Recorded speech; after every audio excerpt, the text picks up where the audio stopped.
राधे राधे। आज मैं आपको केले के पेड़ को सींचने की कथा सुनाती हूँ। पौराणिक कथा के अनुसार केले के पेड़ की बहुत बड़ी अहमियत है। इस पेड़ को बहुत पवित्र माना जाता है। भगवान विष्णु और देव गुरु बृहस्पति को केले के पेड़ से जोड़कर देखा जाता है। विष्णु जी को और पूजन कार्य में इसका भोग लगाया जाता है और ज़्यादातर दक्षिण भारत में इसका बहुत ही बड़ा महत्व है। वहाँ इसके पत्तों में भोजन करने का भी प्रचलन है। केले के पेड़ का हर हिस्सा काम में आता है। इसके फल हर महीने मिल जाते हैं। यह पेड़ नहीं है क्योंकि इसमें लकड़ी नहीं होती है, लेकिन पत्तों से ही तना बना होता है। इस पेड़ की जिंदगी तब तक होती है जब तक उसमें फल नहीं लग जाते। फल लगते ही और पकते ही इस पेड़ को काट दिया जाता है। गुरुवार को केले के पेड़ की पूजा करने से गुरु ग्रह से संबंधित समस्याओं से मुक्ति मिल जाती है। इसकी पूजा करने से भगवान विष्णु की कृपा प्राप्त होती है। इससे गुरु ग्रह का वास होता है, जिससे इनकी पूजा करने से घर में सुख समृद्धि आती है। गुरुवार को इसकी पूजा करने से गुरु ग्रह बलवान होता है, जिससे वैवाहिक जीवन में आने वाले सभी विधानों से दूर हो जाता है और संतान संबंधी समस्याओं से भी मुक्ति मिलती है। उच्च शिक्षा और ज्ञान प्राप्ति में भी सहायता मिलती है। धन संबंधी परेशानियां दूर हो जाती हैं। पौराणिक कथाओं और शिव पुराणों में वर्णित कथा के अनुसार एक बार देवराज इंद्र और देवगुरु बृहस्पति को भी अभिमान आ गया। दोनों को अभिमान अपने पद को लेकर आ गया। बृहस्पति को अभिमान हुआ कि मैं देव गुरु हूँ और इंद्र को अभिमान हुआ कि मैं देवराज हूँ। इसी अभिमानवश दोनों में चर्चा हुई कि सभी देवी देवता हमारा सत्कार करते हैं, हमें प्रणाम करते हैं, लेकिन महादेव शंकर हमारा सत्कार नहीं करते, हमें प्रणाम नहीं किया करते। दोनों ने अभिमान के वश में यह बात कही। अब तो शिवजी से बात करनी ही पड़ेगी। यह कहते हुए दोनों इंद्र और बृहस्पति शिवजी से बात करने के लिए कैलाश पर्वत की ओर चल पड़े।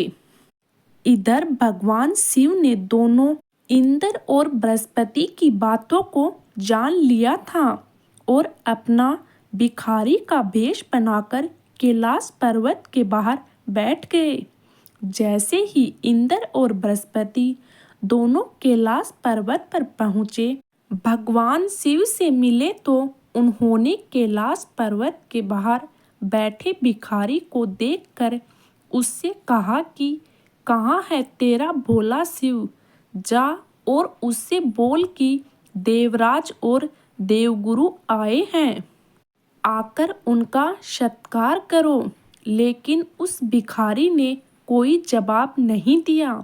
इंद्र और बृहस्पति के बार बार कहने पर भी जब भिखारी ने कोई जवाब नहीं दिया तो अभिमान से भरे हुए इंद्र और बृहस्पति को क्रोध आ गया और इंद्र ने भिखारी के बाल पकड़कर उस पर ब्रज का प्रहार कर इंद्र के ब्रज से प्रहार करते ही भिखारी भेष लिए स्वयं शिव के आंखों में से आंसू आ गए और आंसू आते ही शिव असली रूप में आ गए और दोनों को श्राप दे दिया।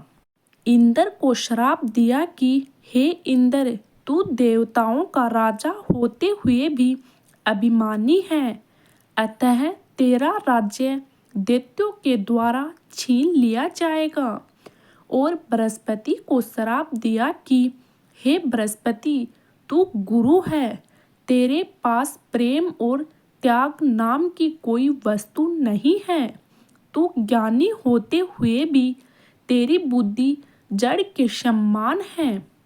अतः मैं तुझे श्राप देता हूँ कि आज से तू जड़ वृक्ष बन जाए। श्राप मिलते ही इंद्र और बृहस्पति को ज्ञान हुआ। उनकी बुद्धि में लगा अभिमान का पर्दा फटा और उनको एहसास हुआ कि ये हमने क्या कर लिया। दोनों महादेव शिव के चरणों में गिर गए और अपने किए हुए कर्तव्य के लिए क्षमा मांगने लगे। तब शिवजी ने दोनों को क्षमा किया और दोनों को अपने चरणों से उठाकर कहा कि मेरा दिया हुआ श्राप तो झूठा नहीं हो सकता है, लेकिन हे इंद्र, जब जब भी दानव तेरा राज्य छीन लेंगे, तब तब हम देव तेरा राज्य दानवों से बचा लेंगे। और बृहस्पति से कहा कि हे बृहस्पति, मेरे श्राप के कारण तू जड़ वृक्ष तो बनेगा, पर मैं शिव तुझे आशीर्वाद देता हूँ कि तेरा वृक्ष सर्वश्रेष्ठ वृक्ष होगा और वह केले के पेड़ के नाम से प्रसिद्ध होगा।